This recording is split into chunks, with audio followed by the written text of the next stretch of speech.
Chief Hall, as far as I'm concerned, is an operative of the mayor as far as information going out to the public. They get their talking points straight, throw the folks a bone, let them wag around that out in the front yard. That'll keep them quiet for another 6 months. Now's not the time to keep quiet. Now's the time to demand action from the city leaders. It's just like with police officers. Well, we don't know why we can't retain officers. That's because they can drive 15, 20 miles down the road and make another 12 to 15 to 25,000 a year. They have families. They have kids. They didn't sign on pro bono to work for nothing. So finally, that was changed to some degree. But let's talk about we mentioned Chief Hall, the crime reduction, increased recruitment, enhancing officer development, whatever that means, improve organizational effectiveness, and enhance community relations. So far, enhancing community relations has been giving us excuse after excuse after excuse with nothing to back it up.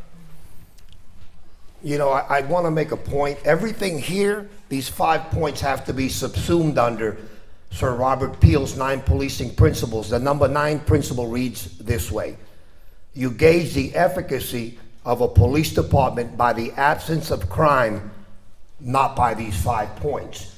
So what does she do? She comes out and she tells you how busy we are. She comes out and she tells you we've got a new initiative. We've got 20 officers saturating this area where the person was robbed last week.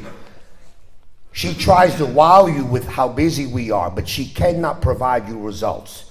There are no results to be shared with you at all. And so a sacrosanct principle that most departments say they adhere to when they boast of crime reduction is certainly not the case in Dallas.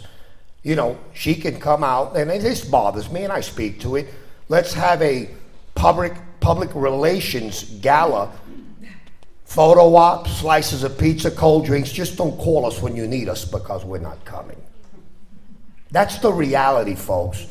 And for me personally, again, I'm glad I'm allowed to speak to this, but I get so impassioned when I think of the 3, we lost 5, 3 of them had gear on that night. They were told to take the gear off because they wanted to make a politically correct presentation here. We want you to look benign. They went out and took bullets where the equipment would have saved their lives.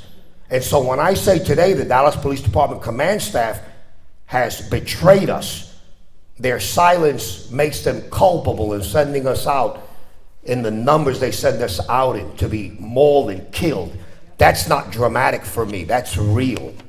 Now, I want to make a point very quickly. This body and we today have an opportunity to go into black, brown, and white areas and say, this is why this narrative has to be something you embrace. Because fundamental to living this life is the need for security. And that's what we're talking to. We're talking to a need to be safe.